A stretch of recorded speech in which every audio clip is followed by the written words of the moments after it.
Finance Officer, Counsel, and Clerk. Okay. All right, gentlemen, this brings us to item number 2, approval of agenda. You've received the agenda in advance. I'll entertain a motion at this time to accept. So moved, Mr. Chairman.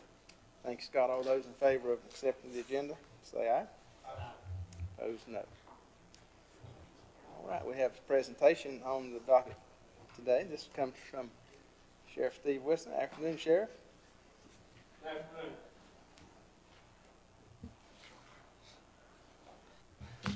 Just want to thank you for the opportunity to recognize one of our detention officers who was selected in all of North Carolina as the 2018 Detention Officer of the Year.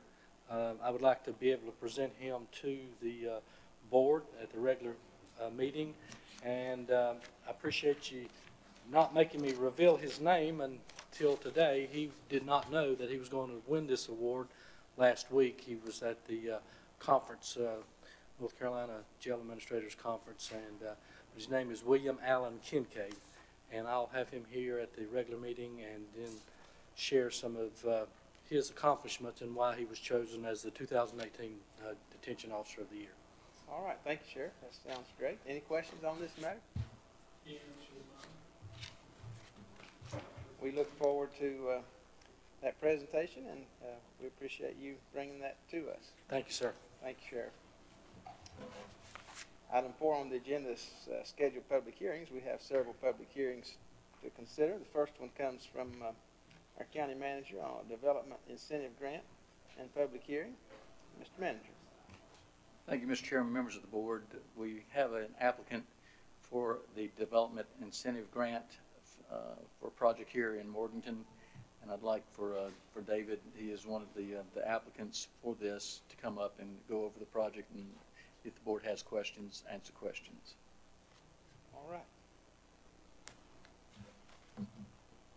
Afternoon. Afternoon. Thank you so much for taking the time to see me and also to consider this grant application.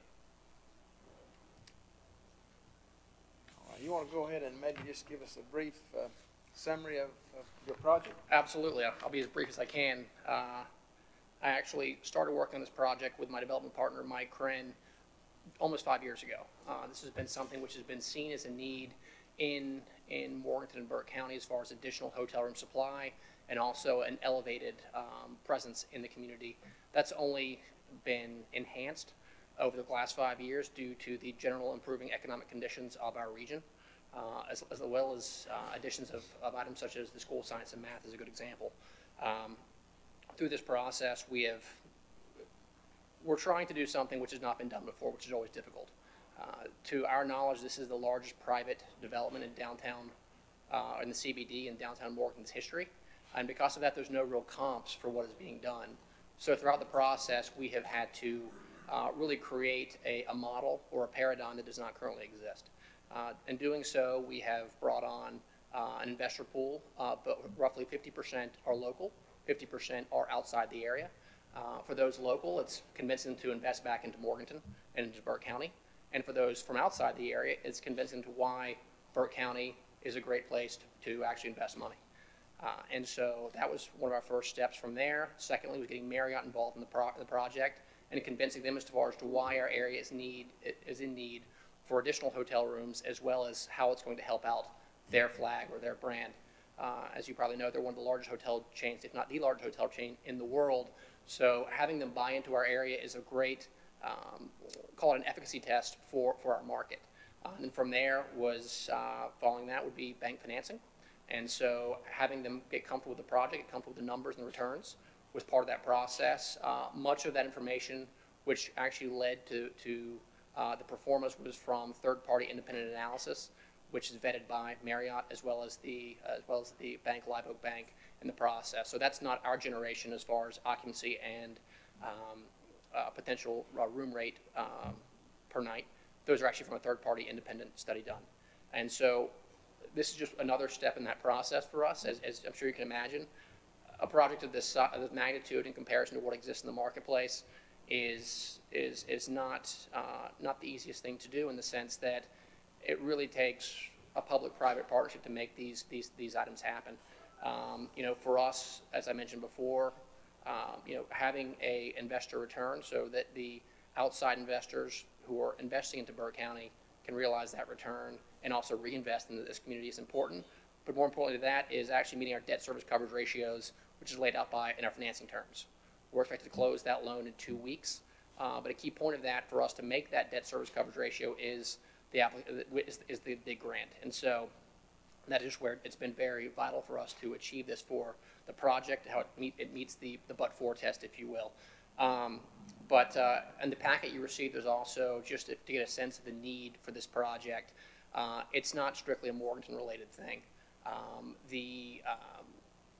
The letters of support we have are from a large cross-section of the community, many manufacturing organizations throughout the county who have need for everything from customers, sales reps, vendors, you name it, who are coming to the area, and unfortunately, they're not staying here. They're staying somewhere else.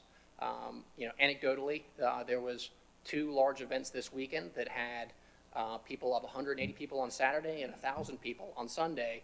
That every hotel room that was available was taken up, and that was not even enough.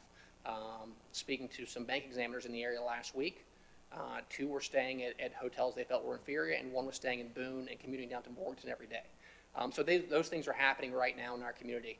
And beyond, obviously, from the manufacturing sector, we also have the hospital, who is voice support, as well as Kevin Baxter from the School of Science and Math. So it's not strictly one area of our community, it's all across. And additionally to that, we are currently looking at a reduction in inventory potentially. One is due to an eminent domain situation, exit 103, as well as some other potential problems happening with hotels losing their flags coming up, which again diminishes that supply. So in many needs, you know, when we were presented the DIG grant and read through what the DIG is trying to achieve, it seems to us that on every point, there's actually 9 points in here, and on every single one, it's a yes or no question, and we're an emphatic yes, as far as achieving the goals of the DIG and also achieving the goals, our economic goals locally as a community. Okay, thank you, David. Gentlemen, you've had all this information before you. Any questions for David on this matter? Mr. Chairman, if I may, I had 4 questions as I went through the information. 3 of those 4 questions got answered. Somebody did a lot of good work on this. Whoever did this presentation needs a big pat on the back. But I do have some concerns, and if you gentlemen want to follow on page, I believe, 54, one of my questions was, how did we arrive at the amount of money, and how did we arrive at the 85%? And it puts it in black and white there for you, but it still brings some concern to me. And Brian, I think I'm correct. We've never given that large a percentage of 85% on tax incentive heretofore. I don't know if I'm correct or not, but I don't remember it if we did. We've only had one other dig project since I've been here. I think that was a smaller project, and this one is estimated at being in excess of 12 million, so it qualifies for a large project that goes to that kind of a calculation for sharing of the incentive back to the investors. So that's part of the dig policy. And again, this is all going to be required to show the investment above what the value of the property is now. Danny and the tax office will have to be involved in that to give us what the final number, new investment number is. But this is in accordance with the established policy. I'll be happy to interject there as well. As far as the total project value is over $13 million. The property value is expected to be, based on our research we've done with the county, to be roughly $8 million as far as a property value. The current property value on that parcel is around $230,000. So the increase is over $7 million just in the primary property increase. That does not also take into account, obviously, the increases as far as occupancy taxes and sales taxes, which are then spread throughout the county. So the economic impact directly related to property value is a little over $7 million. but then the primary and secondary downstream effects obviously can be magnified from there. Yeah, I think my whole reason for the explanation and to ask the main question here was just simply that it sets such a precedent that I was wondering if it could be altered. I think y'all get $35,800 and some dollars. County gets $14,000 for those first 5 years. My question was, can we alter that and go 7 years or 8 years and bring that percentage back into perspective a little bit? Go 65 or whatever it would work out, 65, 35. I think the city has already acted on this in the format that's we're considering now. I don't know, Mr. Taylor, if we go changing things after the policy's already been set. Well, I'm all for the project. Thank you so much. I would like a little bit of equalization for the county on it. I would say when you actually look at the numbers and then extend them out past the 5 years to the 10 years, 15 years, et cetera, the increases are dramatic over time there. As you can see, once that 5-year period is up, all of that is going to the county. And so the idea of this grant is it's completely based on a reimbursement of future tax revenues. And so it's not off of, the downside risk only exists if no payment is made to us effectively if the project does not happen. And so it's all based off of future growth and future revenues there. Yeah. Mr. Chairman, that was my concern and my question. We got 2 weeks till we vote on it. If it can't be changed, it can't be changed. Thank you. Thank you, man. Any other questions, comments on this item? Just a general comment, Mr. Chairman. I'd mentioned earlier the same thing you had mentioned, a great presentation. I mean, once we got the information, I think it's a win-win for everybody involved. I think the numbers that were run, I think it was city staff calculated conservatively using 62% occupancy. With the downtown hotel being involved with the TDA, I'd say that 62% is on the really low side. I think you could probably bump that up by 20 points. So I think the numbers justify it. Thank you, sir. We were conservative on purpose, obviously, for all of our calculations. And again, as I said before, everything we've done so far has been vetted by multiple individuals, including Marriott and Live Oak Bank, in the sense that we've been put through the ringer on this to make sure it's accurate. So, any other questions on this matter? Mr. Manager, any other comments from you? No, sir.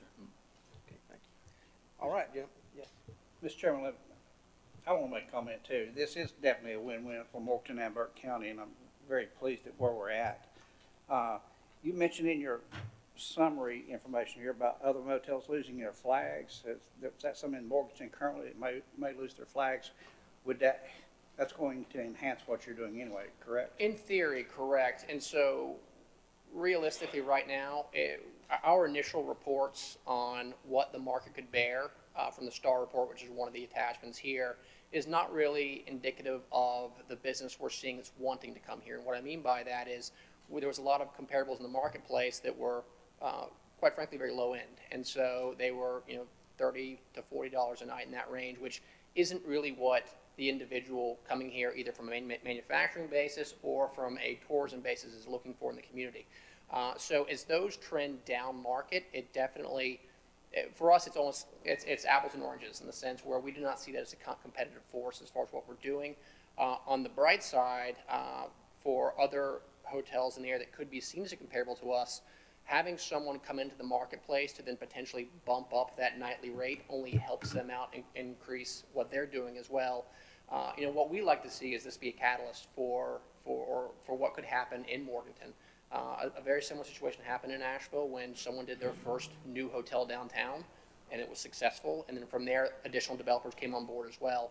So you're looking at that from there, increases in projects, property values, et cetera, that all go along with that initial catalyst. So to your point, though, it's not going to affect what we're doing. It may even help us, but it's not really a comparable marketplace.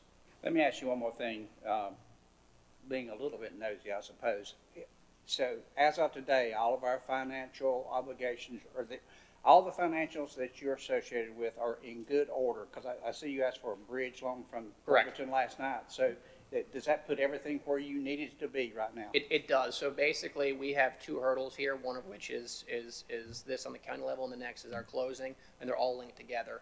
Our closing was based on, initially there was a HUD development small business loan, which was based on, initially it was understood to be as part of our closing with the bank, and in actual fact it's at time of certificate of occupancy at the end of the project. And so there was just a gap there which needed to be covered in order to make that debt service coverage ratio work, which it does. And so, yes, to your short answer, yes, we are good to go. Okay. Thank you, David. Thank you, Mr. Chairman. Other questions, comments? All right, hearing none, this item will remain on the agenda without objection. David, thank you for being here. Thank you. Item number 2 comes from Community Development Zoning Map Amendment ZTA 2018-02 and public hearing. This will be presented by Scott Carpenter, our Deputy County Manager and Planning Director. Afternoon, Scott. Good afternoon, Mr. Chairman, gentlemen, Madam Clerk, Miss Margaret. This item you are familiar with is Zoning Text Amendment 2018-02. This came before you, and then it went back to the Planning Board. So I'm going to be brief in my comments this afternoon, and Mr. Todd Bennick is here as well. He won't be able to make the regular meeting, so he wanted to be able to answer any questions that you fine gentlemen might have this afternoon. So staff originally received this zoning request from Todd Bennick and Carissa Parker to rezone 8 parcels of land, which total 21 acres, from its current zoning of R1 to R3 zoning district. The Planning Board met to hear this request, and that was back in May the 24th, 2018. At that meeting, the Planning Board voted 2-2 to approve the rezoning request. Because the request did not garner the majority vote required for approval, the motion failed to be approved by the Planning Board, and the vote went without a recommendation to be forwarded to you all. The same request went before the Board of County Commissioners on July 17th, 2018. The Board of Commissioners made the decision to send the rezoning request back to the Planning Board for review and reconsideration as an R2 zoning district. The applicants have decided to amend their original zoning application and to request that the 8 parcels be rezoned from R1 to R2 zoning district. If you'll, I'll just refresh your memory on a few of the items, but the parcels are accessed by Roy McGalliard Avenue, which is State Road 1279, and it's classified as a local road. The parcels are served by private wells and private septic systems. The 2 of the parcels within the rezoning applications do have structures on them. The Carissa Parker parcel has a modular home on it, and the other parcel has a non-conforming Class A manufactured home on it. The surrounding area is very rural, and the majority of the land is undeveloped. The land on Roy McGalliard Avenue is also mostly undeveloped, with the exception of two single-family homes, 1 modular home, and 3 manufactured homes to the north. If you all have your maps there, you can see that there's agriculture to the north on the existing land use map, and mostly the area is vacant. There's a couple of single-family homes near these parcels, as well as some double wides and single wides, and that makes up pretty much the character of the entire district. This is in conformity with the comprehensive plan, in our opinion, and as far as conformity with the Burke County zoning ordinance, the zoning needed to be requested because of the double wide that was placed on one of the parcels was not allowed under R1, and it would need to be rezoned to R2. And if you look at the current zoning map, you'll see that surrounding this property is R1 zoning. To the east, to the north is Conservation District Estate. To the south of it is R3 residential zoning, and there's a little bit of planned residential mixed use in the area as well. I'll be happy to answer any questions you might have, or we can hear from the applicant first, and we can both answer your questions.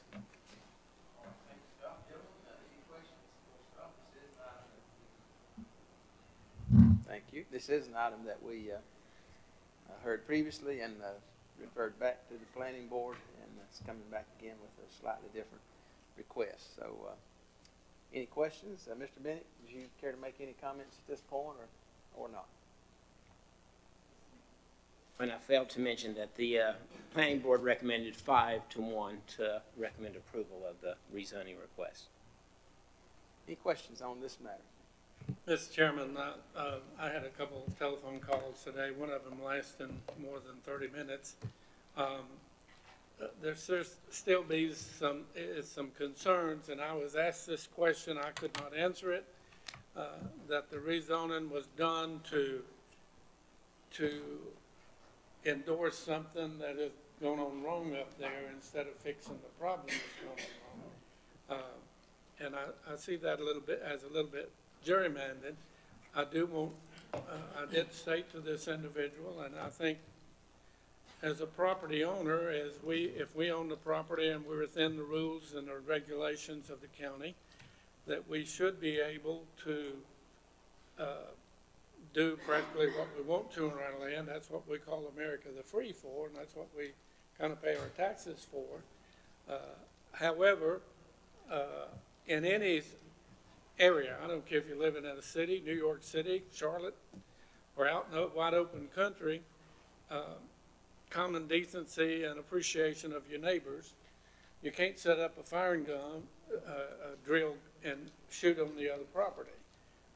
So if, you know, I told them that we didn't have a nuisance law, even though nuisance would impact somebody's relationships with their neighbors. So I went down the list a couple of times today and trying to see the difference between R1 and R2, and you know, I'm seeing very, very, the only couple things it allows a manufactured home Class A. What's Class A? That's a double wide with siding, and no metal roofs are allowed. It has to be a shingled roof. Do we plan Has to a put brick double wides on foundation the as well. property? Pardon? It has to have a brick foundation as well. There is one double wide on one of the parcels now. Yeah. Well, you know, from what you have presented, and looking at our code requirements, it's hard not to accept that R2 could be allowed there. Am I correct?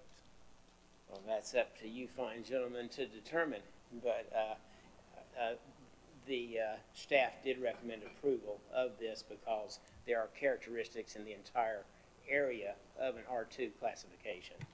Is any other privilege with R2 over 1 than the double wide? Please say it again. Is there any other advantage from going from R1 to R2 than the double wides? You can have duplexes there as well. What? Duplex, one unit that has two Duplex, okay. separate housing units to it. And you can also have multifamily. However, it's extremely unlikely you could have either one of those there because there's no sewer system in place. So those are more high density type of options for closer in to town that are allowed in the R2 zoning.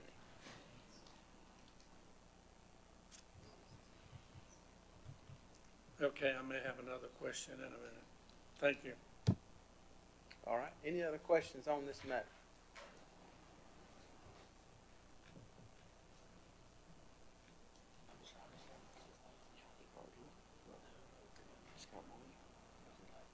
Other thoughts, Commissioner Taylor, before we move on? Would you like me to kind of give you some information about the project, the property? If you like, that'll be fine. A couple of you guys have been out there to my property. The neighbors that are against me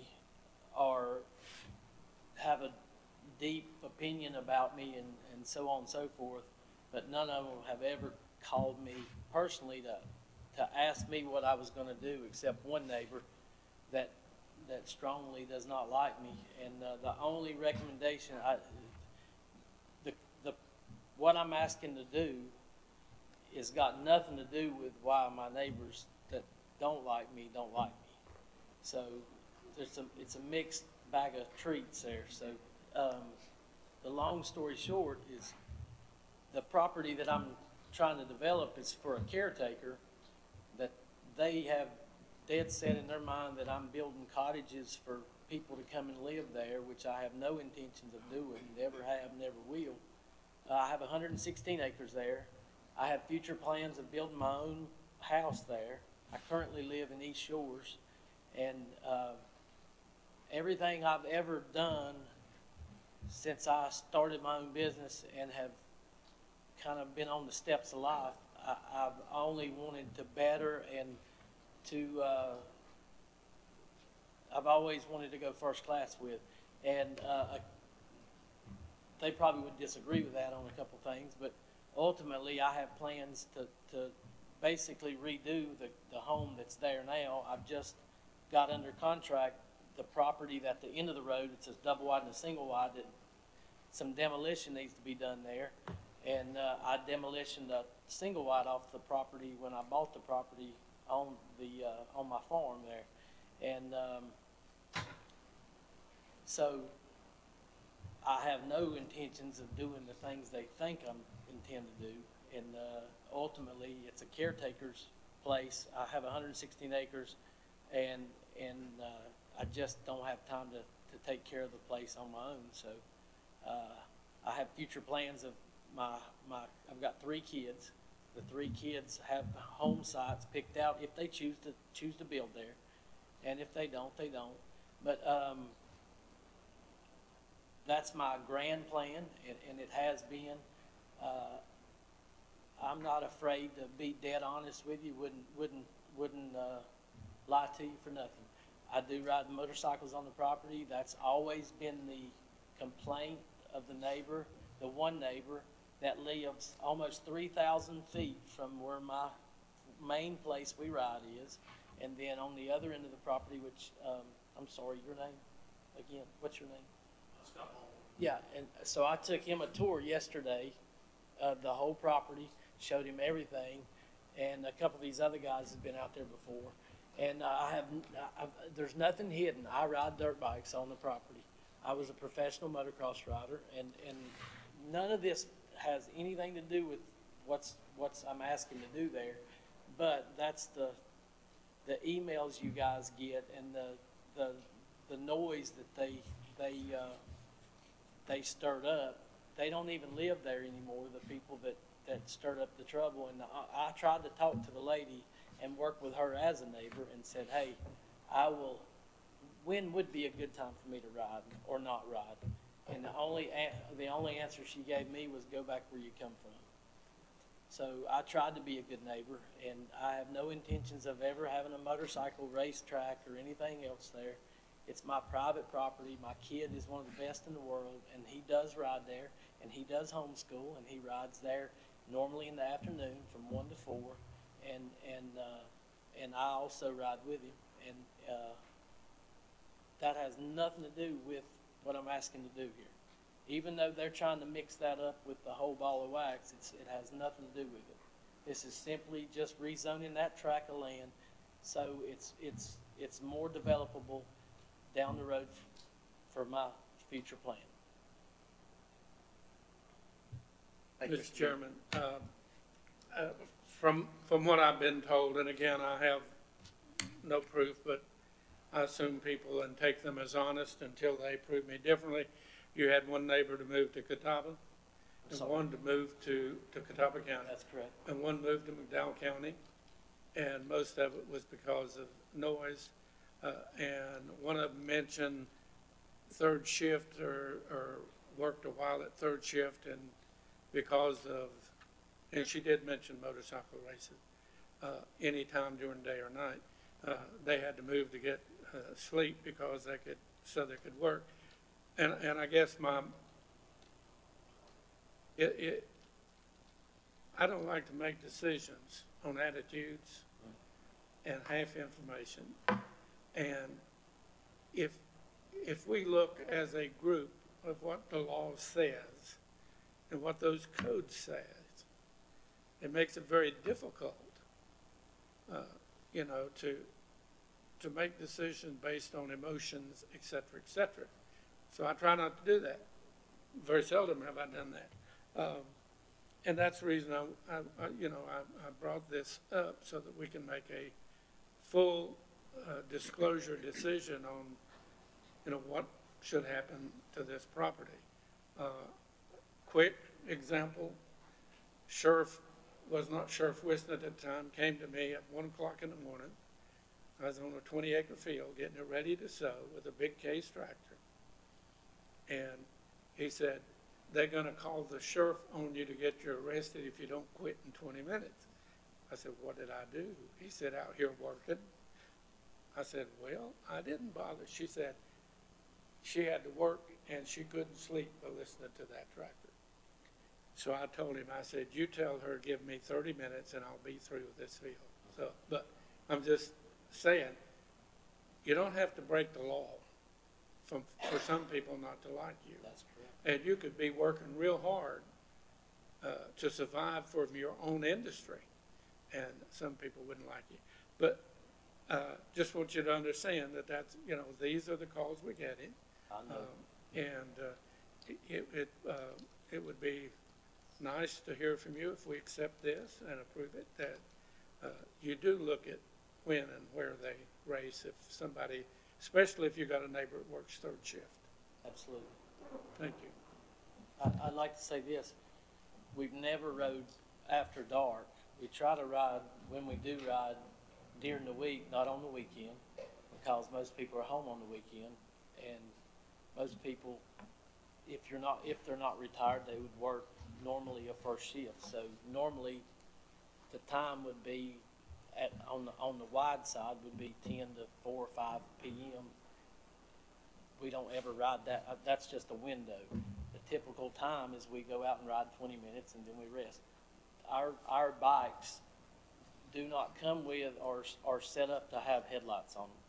So I know that ain't even part of the issue, but I'm an open door. If anybody wants to tour my property, they call me. I'll take you and show you the whole property. I have nothing to hide, and I've been very transparent and through this process. And I know there's two issues: the issue of the rezoning, and then the other issue that you guys have had the issue. I will also say this: I didn't bring it with me today, but I have pictures of the area we ride. I rode there in the 90s, and I have pictures of back in 93, and you can get it on Google Earth if you go back to the timeline, and you can see a track laid out there on the property back in 93. And I rode there in the mid-90s and have ever since. I grew up in Nebo, so it's not something that just fell out of the sky. That's what it's just been tree farmed, and I'm continuing the tree farm and invest into the trees that I have there and work in that business aside of the business I do now. Well, these gentlemen may not remember it, they may, but several years ago, I got a request to stop the train from blowing its whistle. And the people live 2 miles from the train track, so you get okay. But I appreciate your input, and I may give Scott a call or so between now and voting time, but I appreciate it. Okay, thank you. Other questions? Just one more question, Mr. Chairman. Mr. Bennett, for clarity's sake, that property, the most dilapidated piece that I saw was a double and a single wide at the end of that road. Now, you're in the process, just for clarity's sake, what are you going to do with that? One of my employees, the plan would be one of my employees, I employ about 25 guys, and I have one employee's wife and 2 kids that that's looking for a place to rent, that I would probably move him into the double wide, and I do have that under contract. The single wide is another issue that I've got to figure out, and that's a little more in-depth situation, but it's on the property, and there's a guy living there, and he has his own power. And he rented from the people that got foreclosed on, but the bank, when the title search is done, they don't have a title or proof of ownership of the single wide. So I'm either going to have to figure out how to, either he thinks he owns that, which he doesn't, but either he's going to have to be evicted and that moved and demoed. Either he'll be responsible for moving it, or I'd be responsible for demo. I just got to figure out how to go through a lawyer and deal with that. But there's a guy currently living there. He's not in trouble, but he does definitely live in the single wide because the bank didn't have ownership when they foreclosed. They didn't have proof of ownership. And of course, these aren't the properties we're talking about rezoning, but we'd mentioned those He is- properties at the end. Right. That's the properties at the end that they're already zoned correct. What I'm asking to rezone to. They just all joined me. It's about 11 acres there on both sides of the road. All right, thanks, Scott. Other questions, comments? All right, here and now, this item will remain on the agenda without objection. Thank you. Item number 3 also comes from Community Development Zoning Map Amendment ZMA 2018-06, again presented by Scott Carpenter. Thank you, Mr. Chairman. This second zoning map amendment, 2018-06, staff received a rezoning application from Tracy Dale to rezone a portion of 2 adjoining parcels of land from its current zoning of R3 to General Business Zoning District. The 2 parcels total 7.4 acres. However, the actual acreage to be rezoned is only 3.4 acres, and you can see that on the provided maps. As far as the site goes, individually, the 2 parcels, one is 6.4 acres and the other one is almost 1 acre. The larger 6.4 acre parcel has an existing agricultural building on it, but it is otherwise vacant, and the 1 acre parcel has an existing dwelling, garage, and an accessory structure on it. The 911 address of the parcel is 1830 US 70 West, Morganton. For better, if you know where Bell Farms is on Cathy Road, it's right near there. So it also falls in with the Interstate 40 overlay district. The parcel does have almost 665 feet of frontage along US 70, which is a minor arterial road. The parcel is served by public water only, so wastewater disposal is handled by a private on-site septic system. The surrounding area is a mixture of vacant land, residences, a church, and several businesses. Directly to the north is a 25-acre undeveloped wooded parcel, and adjacent to that parcel is a dog grooming business. Directly across US 70 are several more undeveloped wooded parcels and a manufactured home sales lot. Further to the south is an adult care facility. We have an existing land use map available to you, and you can see that down the road is some general business as well as single family and double wides. Again, it's typical of the rural nature of Burke County, this area is. As far as the conformity with the comprehensive plan goes, the current land use plan for Burke County is the 2016-2030 Blueprint Burke Strategic Land Use Plan. The plan classifies this area as a secondary growth area. This designation is given to areas that lie just outside of the primary growth area and have many of the same attributes as the primary growth area, such as access to infrastructure, utilities, and transportation corridors. So we believe that it is in compliance with our future land use plan. As far as conformity with the Burke County zoning ordinance, the current zoning district for this parcel is R3, However, the applicant intends to do a dog sitting and kennel business on the property, and that is not allowed in R3, and that's why the applicant is requesting the general business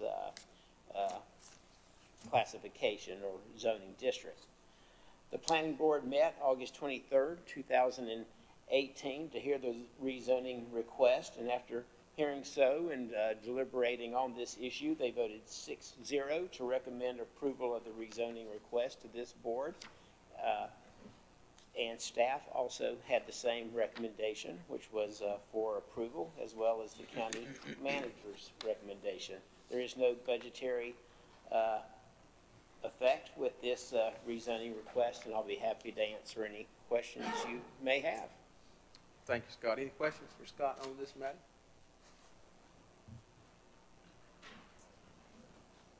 Mr. Chairman, if he goes to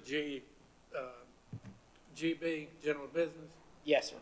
if he decides to change from a dog kennel to something else, that takes a permit and reissue from you from the planning? Yes, sir. And so they would have to come in with a new site plan, and we would evaluate it. Plus, it falls under the I-40 corridor, which has some additional requirements for signage and other things. That's the only question I had. Thank you. Other questions? Right here, none of this item will remain on the agenda without objection.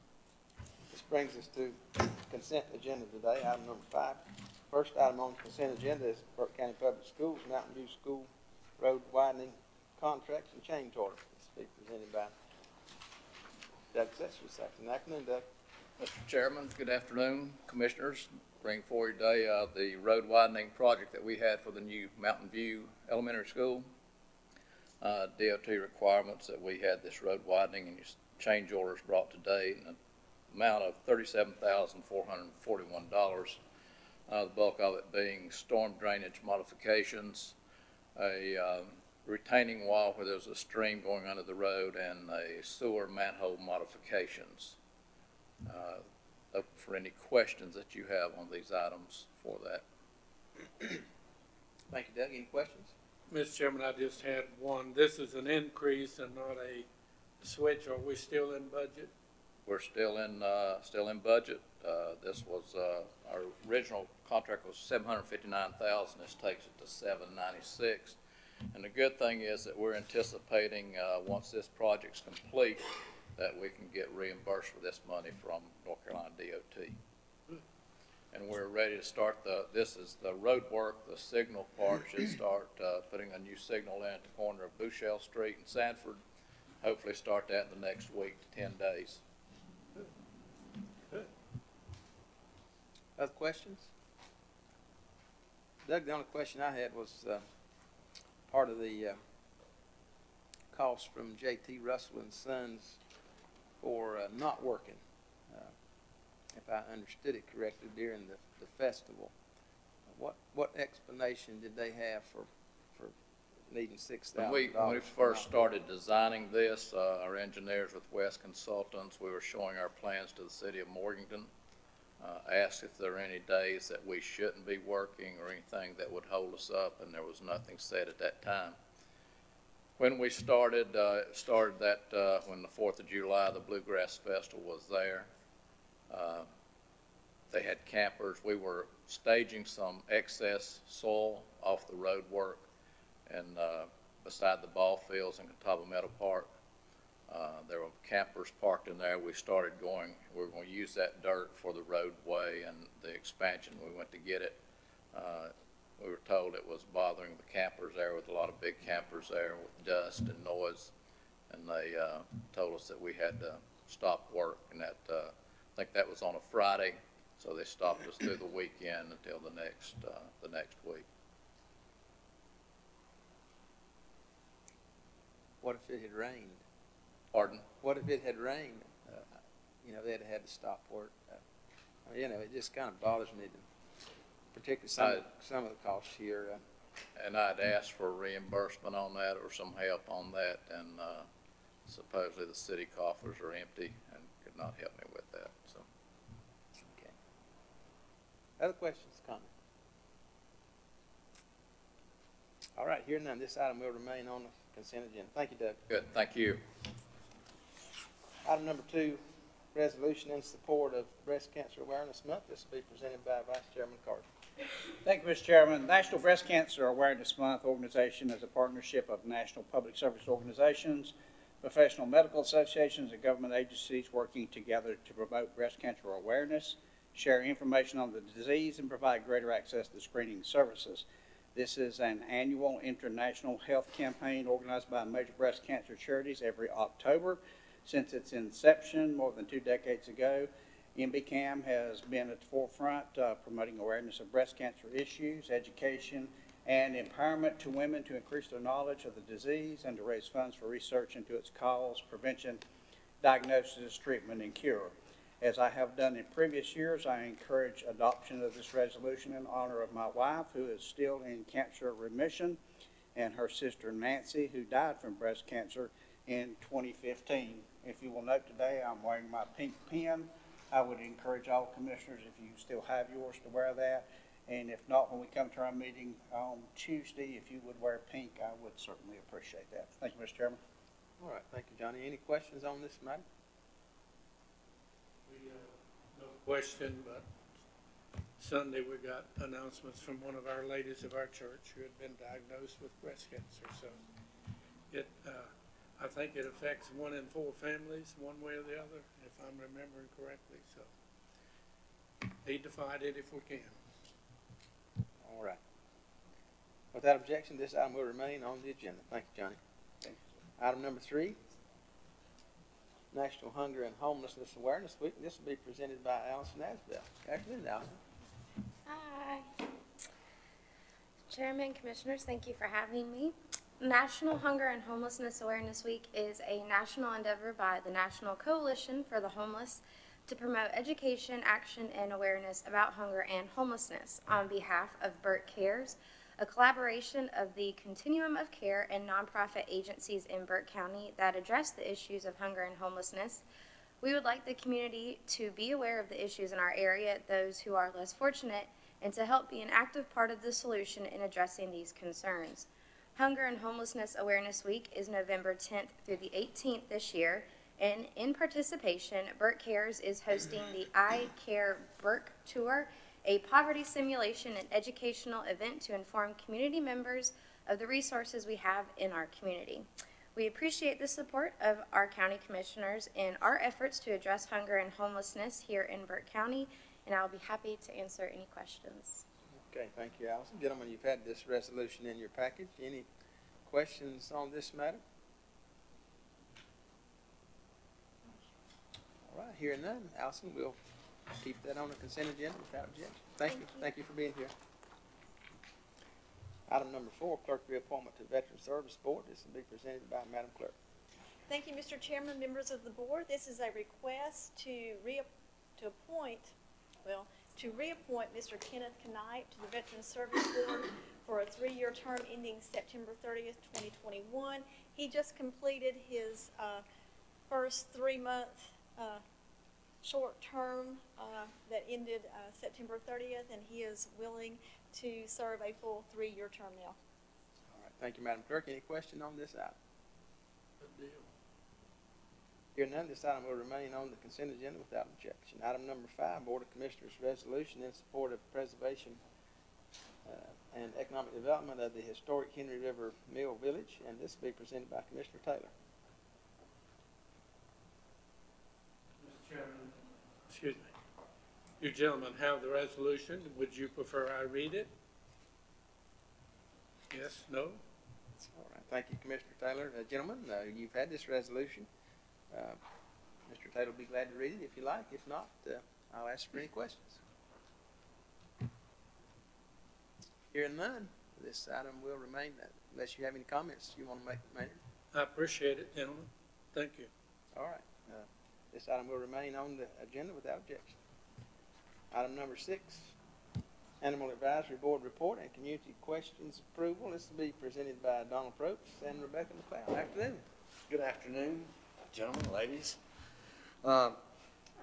As chairman, elected chairman of the Animal Advisory Board back this past fall, we've had a number of meetings regarding animal population in Burke County, things that are happening as far as programs to enhance that position. What we did determine, there's some points I'd like to bring out, is that we did make a visit to the Burke County Animal Shelter. In our visit there, we determined that it was well run, that it was a clean environment, and primarily served as an enforcement center. Most of the animals that were held were because of biting or aggressive behavior, and we understood and recognized that they're currently understaffed at the shelter. They only have 3 officers with over 500 square miles to cover in Burke County, and an intake of 300 to 350 animals monthly during peak times, which is summer, June, July, August timeframe. We also recognize there are currently no pet licensing requirements, and therefore no revenue generated to assist with any programs such as spay or neuter. And we also, the board, recognize the voucher program currently in place by the county for spay and neuter, and its success so far has met with somewhat success and is getting better as time goes on because of follow-up of people getting the vouchers and making sure that actually the spay or neuter happens. But I think it's a commendable program and would like to see that enhanced as far as that program to enable people to get their pets spayed and neutered at a very low cost or no cost. We've had many discussions, and I mean many, regarding pet licensing and the county's past experience with pet licensing, which I understood was handled by the tax office at that time and was not well received by the commissioners. I have made personally contact with several other counties regarding this and their success with third-party administration of licensing, and the response from both Mecklenburg and Gaston counties was very positive regarding that approach in terms of ease of handling the licensing, in terms of incentive programs for pet owners to properly take care of their animals. For example, rabies shots, if you have, or spay and neuter, if you have a spay or neutered pet in Mecklenburg or Gaston County, you have like a $10 license. If you have not do not have a spayed or neutered animal, then it's like $30. So there's some incentive and disincentive to spay and neuter pets and help control population. We also, in that process, realize that there's a very severe problem in Burke County with overpopulation and irresponsible pet owners in Burke County.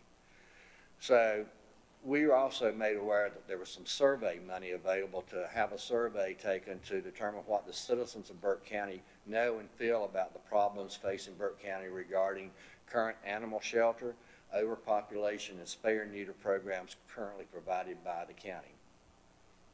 We also feel that there was some need to streamline the audit of adoptions by approved rescue organizations. And we also have reviewed the procedures and bylaws of the advisory board on September 26th to 18th. Any questions? All right, thank you, Mr. Brooks. So, gentlemen, you've had this information. Any questions on these items?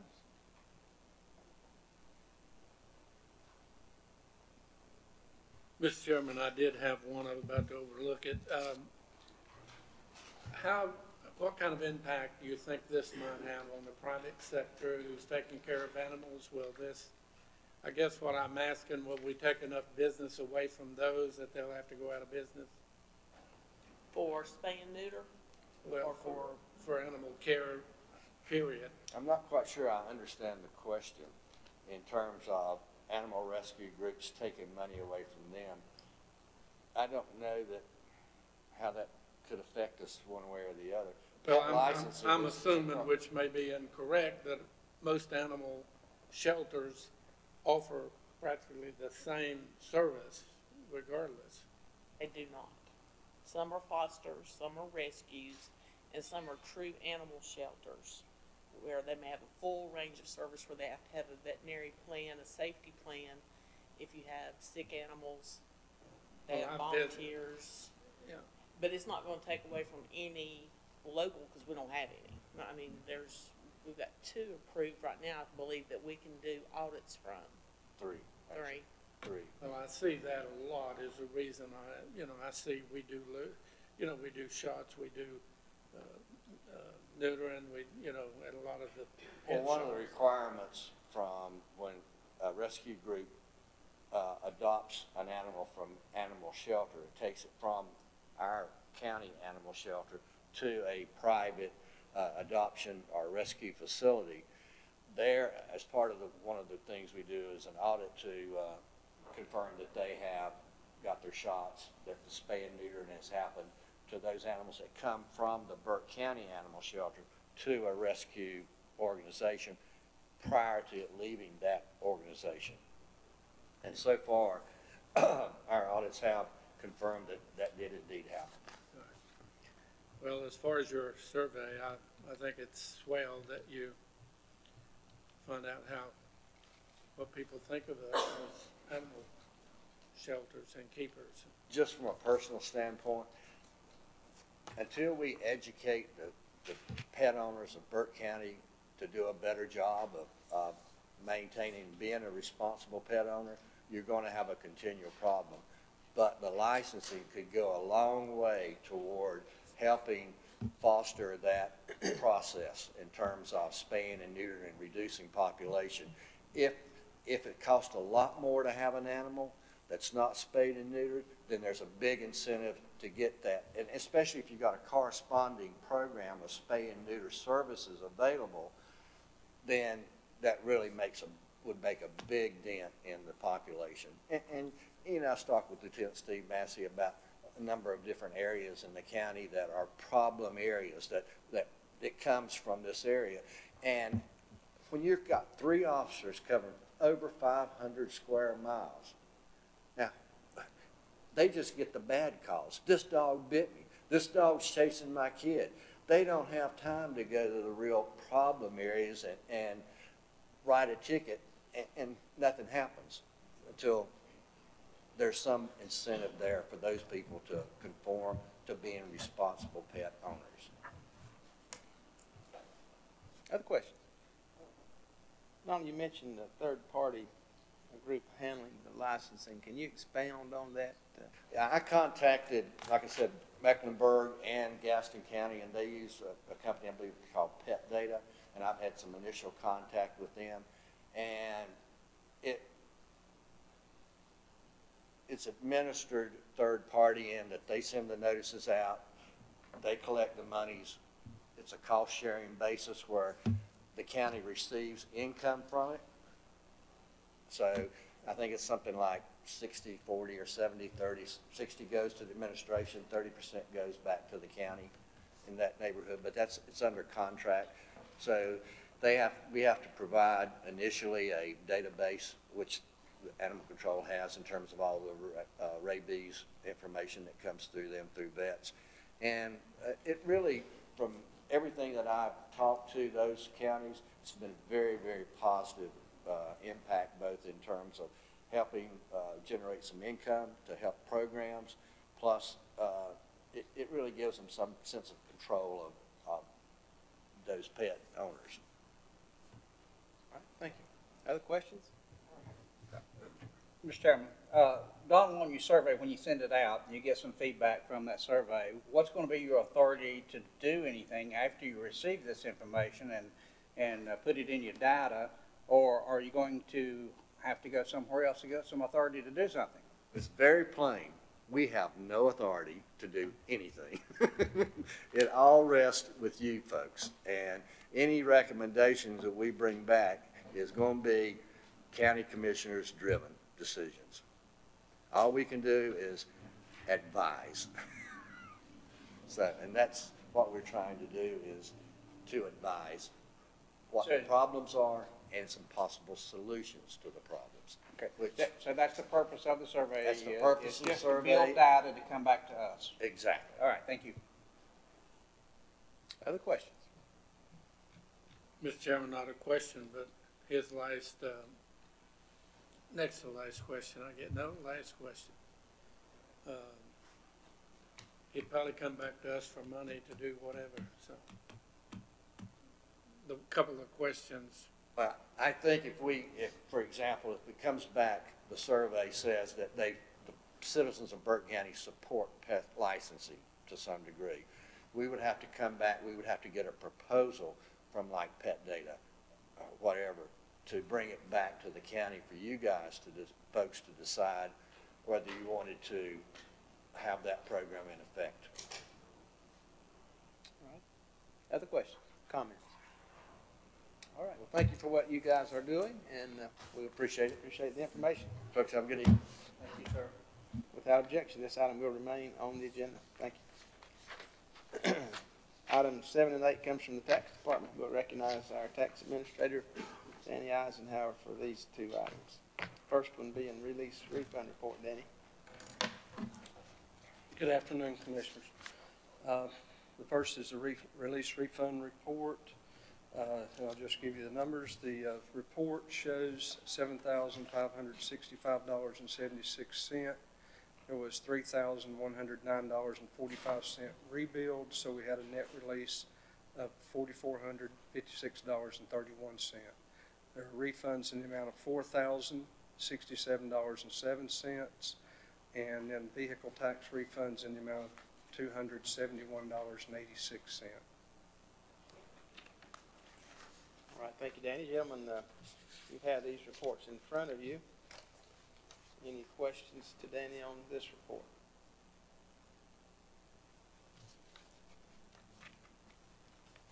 Here none, we'll move on then to the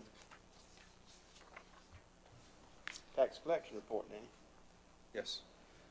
Okay, tax collections year-to-date through the end of the month. For property tax, we were at 65.86% collected. Motor vehicles, 27.78%, which gives us a combined of current year taxes of 62.606%. Delinquent taxes, we're at 31.63%, and late list penalties, we are at 28.97%. Thank you, Danny. Any questions for Danny on this item? One quick question, Danny, year over year, are we pretty much in the ballpark? Yes. Okay. I can put together a Comparative analysis. yeah, if you so desire. That'd be great. Thank you. Okay. Other questions? Okay, thank you, Danny. Without objections, items 7 and 8 will remain on the consent agenda. Thank you, gentlemen. This brings us to item number 6, items for decision. We have one item on the decision agenda, and that's from BDI, funding for housing director position to address the housing gap. That'll be presented by Alan Wood, our BDI chairman. Afternoon, Alan. Hello, gentlemen, Madam Clerk, Mr. Attorney. This is a continuation of our housing effort that dates back to last August when we held the Housing Summit. Between that time, we've continued to meet. There is a housing assessment that we should have a final report back on maybe this week. The preliminary report came in and we asked them to make some changes. There's some fairly interesting data in there that I can share a little bit on. The report showed that we need approximately 2,800 housing units between now and the end of 2022. That's rental and single-family dwellings. Based on what I can gather, how much product is in the pipeline, how many building permits were pulled over a year, projecting that forward, my best estimate is if things remain the same, something doesn't change, we're probably going to end up with 1,200 to 1,400 of those 2,800 needed units that will be available in that timeline.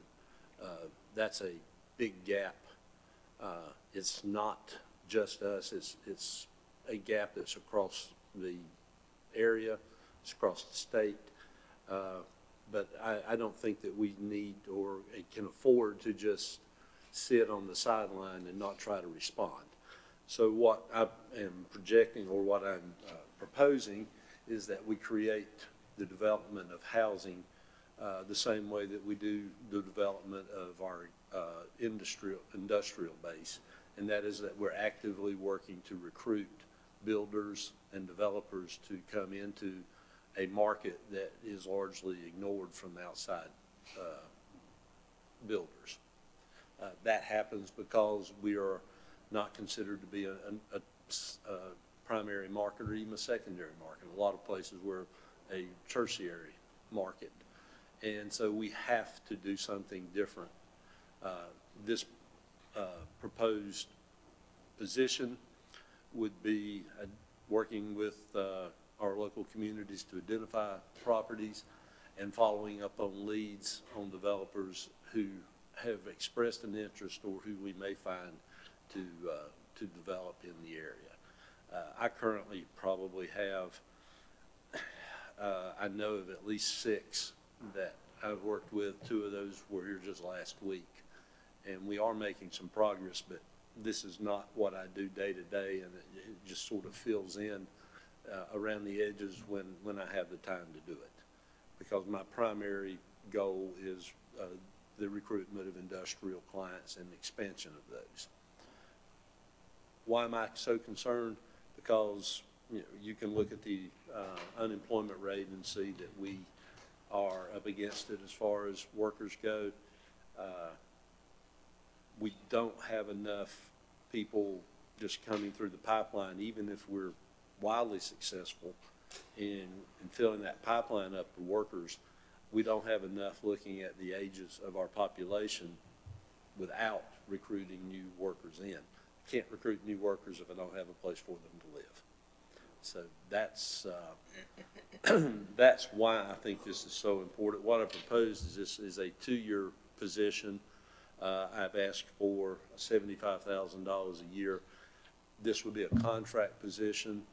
I can find qualified people. I have 3 that I have discussed this with who are very interested. And the balance of the money over what I would pay them contract would be used in the marketing of this effort. I have put it out to a similar funding strategy as to the proportions that are funded to BDI at the current timeline, and breaking it down based on the county's population to those funding partners. And I've asked them to consider this between now and November, depending on how it falls on their meeting calendar. Thank you, Alan. Any questions for Alan on this matter? Mr. Chairman, Alan, what do we, how do we handle the 3,000 vacant units that are in the county right now? And I know a lot of them are older, 2-bedroom, 1-bath units or whatever, but how do we handle that? I mean, we just encourage people to tear them down or what?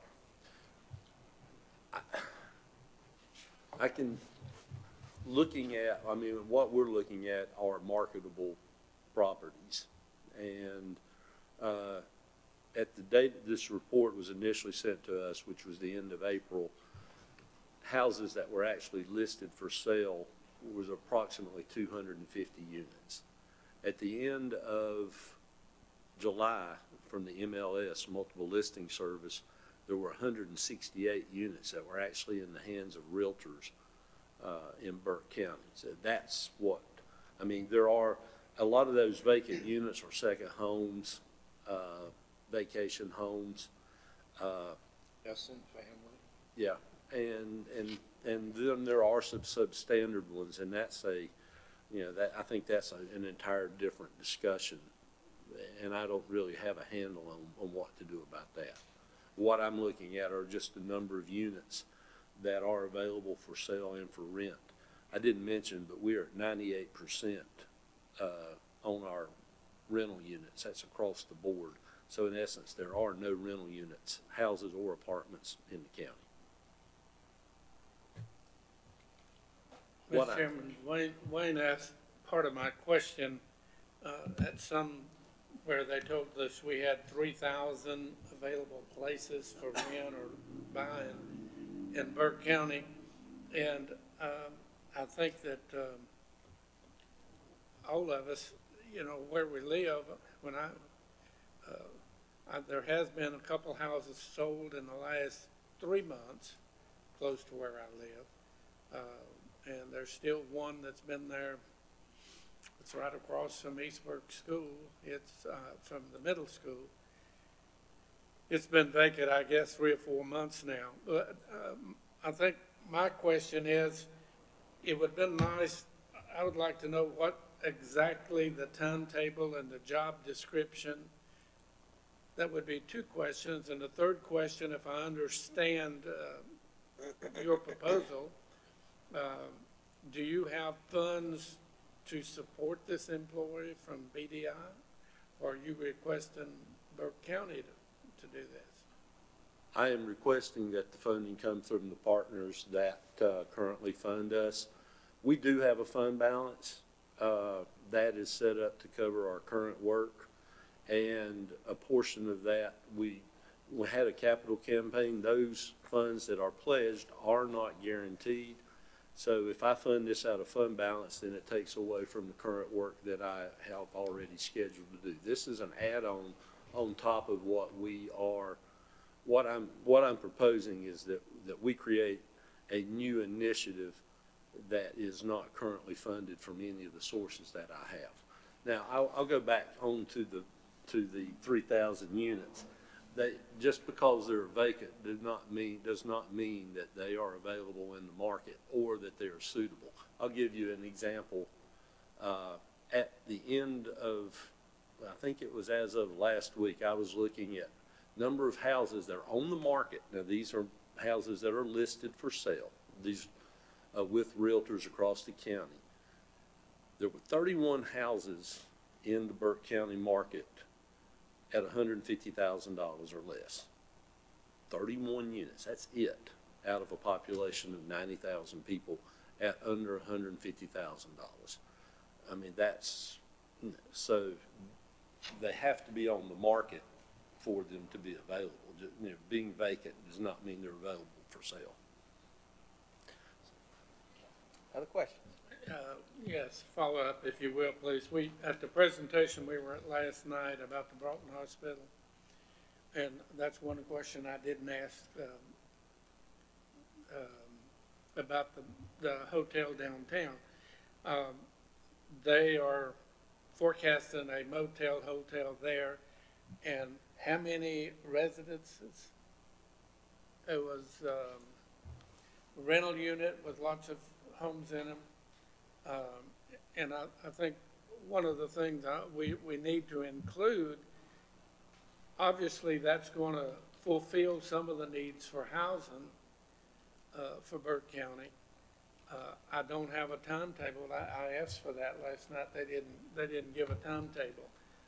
So if I understand, back to your proposal, is that if we have nothing to sell, what is this individual going to do? Is he going to solicit buyers? Is he going to build houses or construct houses? Or there are lots that are available in the community that are not built upon. The builders that we have are building everything that they can build. But for instance, I am aware of one subdivision that has 41 or 42 available lots that's been sitting there since 2009. What I'm proposing that this individual do is to create a spreadsheet on not just this property but others, and we've already been working to identify areas where multifamily units can go, and then go and recruit builders and or developers from outside or inside this market to fulfill this need. It would include part of that proposed property around the Broughton project could be included in this, but those are not going, I mean, this is not happening right now. There's not a single entity anywhere in the county or any of the communities that is tasked with identifying or addressing the gap that we are seeing develop because of the good things that are going on in the community. It's because of the School of Science and Math, the opening of new hospital, the National Guard Armory, the jobs that have announced. All those are wonderful, wonderful things, but if the school science and math, if they started hiring tomorrow, those folks wouldn't have a place to live. So we lose a lot of the impact of creating those jobs if they're not living here in the community, because they're going to shop where they live. And so, to me, it has a domino effect of moving forward. To give you an idea, if we're, my projection is over the timeline, our goal would be to hopefully get 300 or 400 new units, apartments or houses, because you're looking at about $450,000 in new tax base if those average $150,000 per unit. So, I'm looking at a return on investment, but I'm also looking at long-term growth potential for the county to address a situation that we need population growth to continue to sustain the energy that we have. Well, Mr. Chairman, one other side note, if you will, please. 2,000 square foot house now is running over $300,000. And how many of $300,000 houses, even if we had this individual, could we possibly instruct in a year and a half time period? We're not necessarily looking at the numbers that we see for the projected area, the real growth area, is going to be $175,000 to $250,000. It's not a $300,000 home. So you're looking at, they could be smaller homes with 0 lot lines where you have utilities, 12 to 1,500 square feet, apartments that are renting under $1,000, and those are the areas. These are not subsidized units, but these are units that are for workforce level housing for the jobs that we are creating and the jobs that we project to create. Did ask you gentlemen a question, Brian, you may know the answer. They announced a big incentive for Mecklenburg, coming up with a big bunch of money to aid in building houses. Will part of that money be designated to other counties, or do we know? Will there be grant money available for construction where counties have housing problems? I'm not aware of that. That may be more the. That was just a Mecklenburg County. Yeah.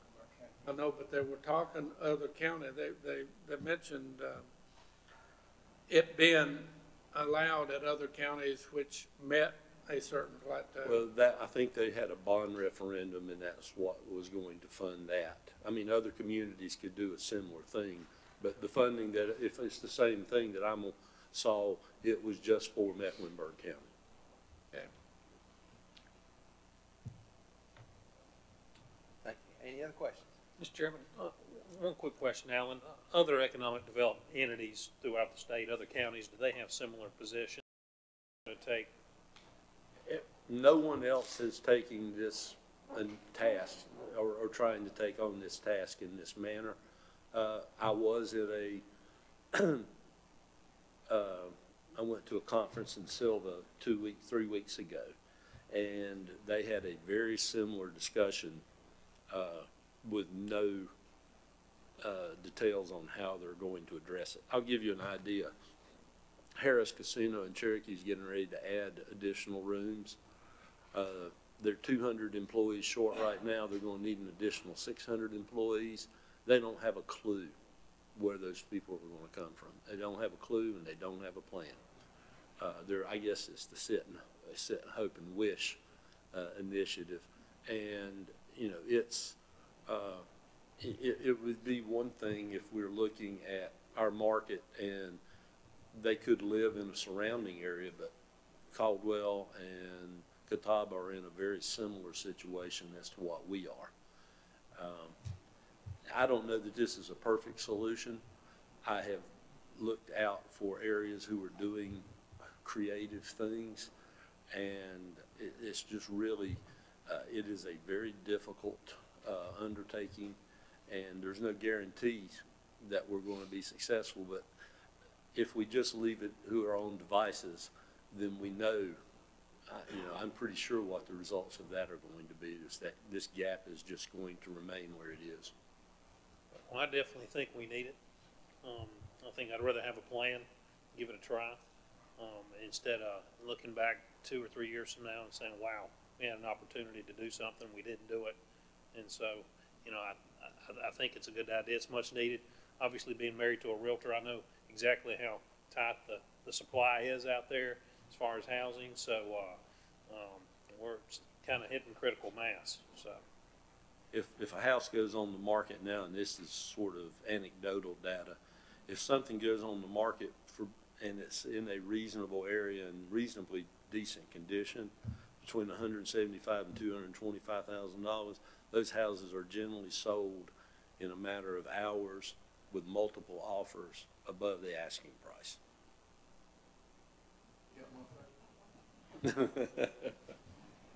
Mr. Chairman, Alan, this individual, we actually could probably use him to market, say, a Rutherford College Elementary School property or a Chesterfield Elementary School property, and invite construction architects to come in and take those properties now that are not viable for anything and turn those into apartments or something like that. Is that what we're saying? Yes, I mean, what we think is some of the things that are rolling around in my mind are, we already have ties to a lot of individuals, engineers, architects, that are working in the communities or with the county. Let's leverage them to help make contacts. We leverage properties that we know are available. There are 2 schools that were recently closed. Could those be developed as housing? We mentioned the Broughton campus. Community College has some property there that could be developed as residential. There are other areas, could we create a plan on those? Could we also, one of the things I've batted around is, can we create a pool of funds from local investors? That is currently not happening. There are a lot of different moving parts to this that could be developed over time. I don't have all the answers in front of me. I think I identified sort of what this person will be and what they're going to be doing. But there's still some things that we'll have to, some of it we're going to learn as we go, just because I don't have a template to go by. Let me ask you one more thing. Would you have any real heartburn if we decide, if it came to, this is the big if it was voted in these entities and we provided the money for the position, would you have any heartburn to have oversight by the county manager, the city managers, and instead of having the BDI board as the oversight, would you have any heartburn having the managers from each of these entities being the oversight, since we're providing money, if we provided the money? I mean, they're already on the board, so I have no problem with that. We can set up a subset however we want to do it. Thank you, Mr. Chairman. Other questions, comments? I just kind of roll back in around to Wayne's theme there just a little bit. We do have thousands of vacant residences on many of them not usable. And I do think that we as a county need to consider what we can do to, if anything, to incent folks to demolish some of these places that are just sitting around, running down just trash heaps all over the county in lots of different forms. I don't know, maybe we can... I have some ideas on that, but that's sort of a different discussion for a different day, maybe. It is a different discussion, but I hope that we can kind of bring that up the chain just a little bit, because we need to deal with some of this stuff. And I don't think all 3,000 of them are saying we need to tear them down or whatever. A lot of them are nice 3-1 brick homes with, need serious updating maybe. Yeah. Right. Well, I'm not saying they're all ready for the landfill, but my travels in my work, I see huge numbers of them that need just to be demolished or removed, one way or the other. Mr. Chairman, you just opened the door for me to piggyback on what you said, since I live on everybody knows I mow about 19 acres along my road that I shouldn't mow to keep my property and everybody else's property looking good. And Wayne, one of those buildings sits on the end of the road up there, and much as we hate to, one of these days, we're gonna have to look at changing some ordinances that says you gotta do something with your property eventually, because they sit there and they become, to me, they become health hazards and fire hazards. I'm finished. Any other question, comment? All right, hearing none, this item will remain on the decision agenda. Thank you, Alan. Thank you. This brings us to item number 7, reports. I'll remind you that if you have reports that need to be in the agenda packet for our regular meeting, please get those to the clerk by October the 8th so that she can have them ready and prepared for us. I don't have any other items on the agenda for discussion. I'll entertain a motion to adjourn this regular meeting. All those in favor say aye. Opposed, no. And unless there's objection, we'll let the county manager make a start, but I'll entertain a motion to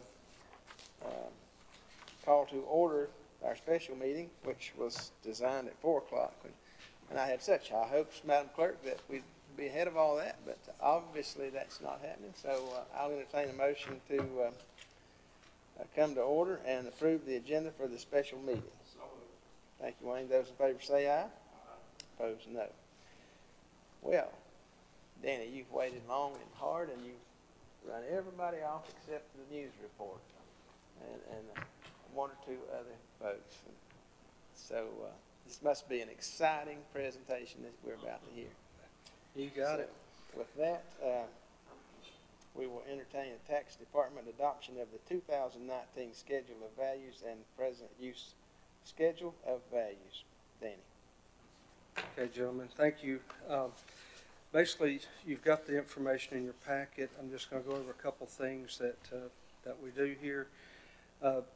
This is sort of step 3 for the commissioners in the adoption of the 2019 schedule of values for market value and for the 2019 schedule values for present use value.